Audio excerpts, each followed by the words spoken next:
Hello and good day. We're at our October talk, and today I would like to talk about a few things that are very important. First of all, we are coming to the end of the harvest season and we are all excited about it. And also they have the Feast of Thanksgiving. We no doubt have our turkey planned and our pumpkin pies all ready for the event of having a family gathering to give thanks to the Lord for the many blessings we have received during this year, through the harvest, through the work of our hands, and through our achievements. Also, this month is very special, as I would like to mention a few saints that we all know, and that perhaps it's good for us to remind ourselves of these persons who have dedicated and given their life to the Lord. Saint Therese of Lisieux. We have Saint Francis Assisi. We also have Saint Margaret Duville, a Canadian saint. Saint John the 23rd. For some of us, we remember this Pope who lived in the 60s. And also there is Blessed Mary Durocher, another Canadian person who is on the road to holiness, to sanctity, if you want to put it that way. And she is the founder of some of a religious congregation who taught. But also I would like us that we focus on this meeting that is happening in Rome that we call a synod.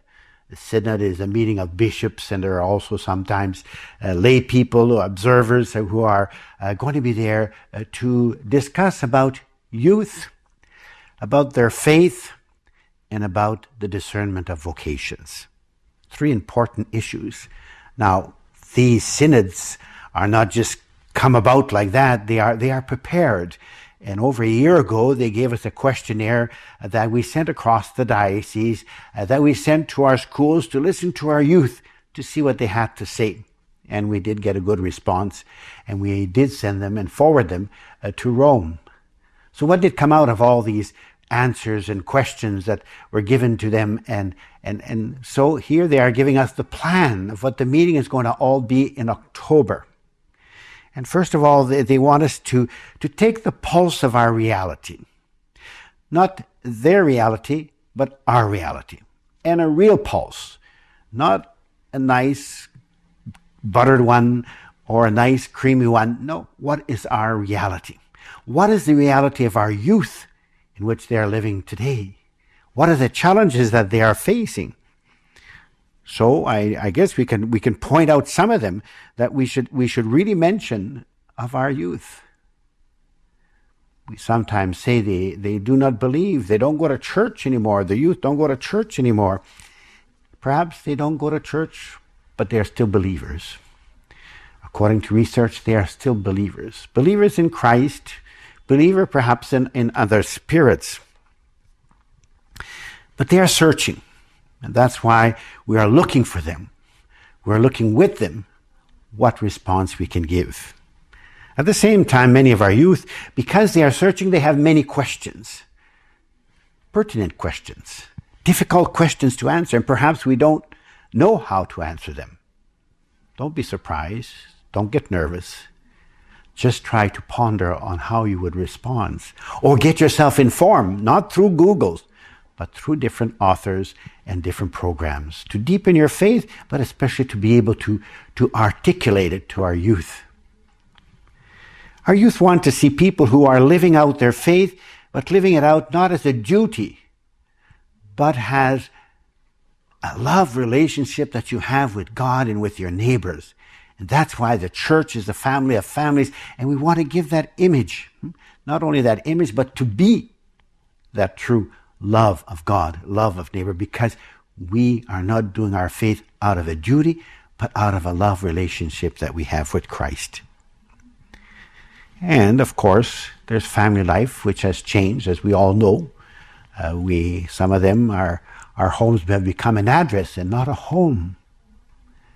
That's why we have to take time to listen to our youth, to listen to them, just to be with them. What am I going to say? We don't ask you what you're going to say. All we want you to do is to be with them. with them because they need that presence. They need to have that sense of belonging. And if they don't get it in the family, they don't get it in the church, they don't get it any other place, they're going to go to gangs, to groupings that perhaps will get involved in things that are not so interesting for our world and interesting for you and for them later on. And so we have to give them that sense that they belong to a family, they belong to a church. We have to make our churches attractive to them, because we are involved, first of all, in social justice issues, that we are trying to help the poor, that we are trying to help people who are vulnerable, those who are in need. There are always some in our parishes, and there's some even beyond our world.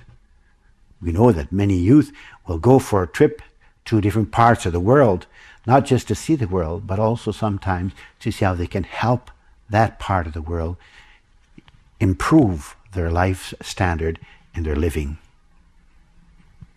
So the youth are searching, they are trying to take a pulse of their reality, they're trying to find an interpretation that they have to give to that reality, and how they are able to grow. And we are there to be not spectators, but we are there to support them as a community, as a family, as a Christian community, and to help them to understand that this is part of life. This is part of their journey.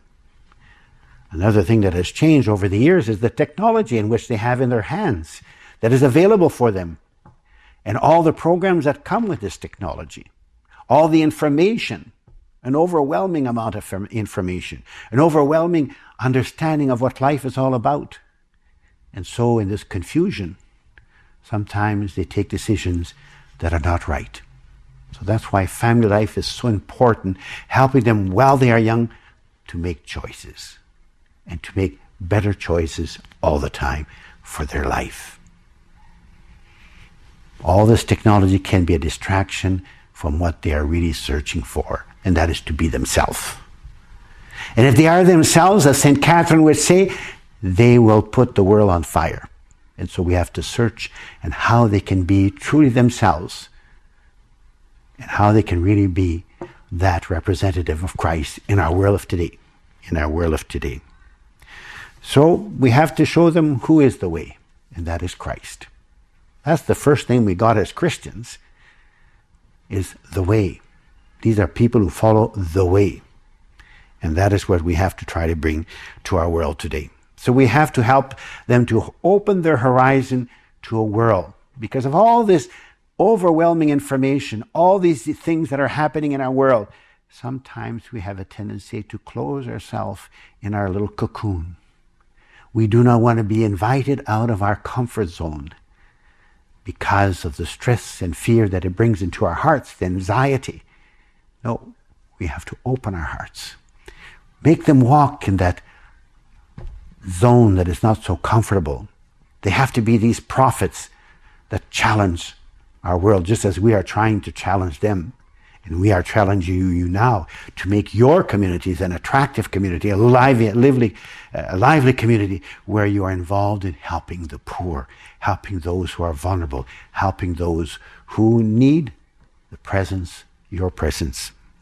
And so I think we have a little bit of a challenge, a picture of what the reality of our youth is. And we as adults, how are we going to react to that reality?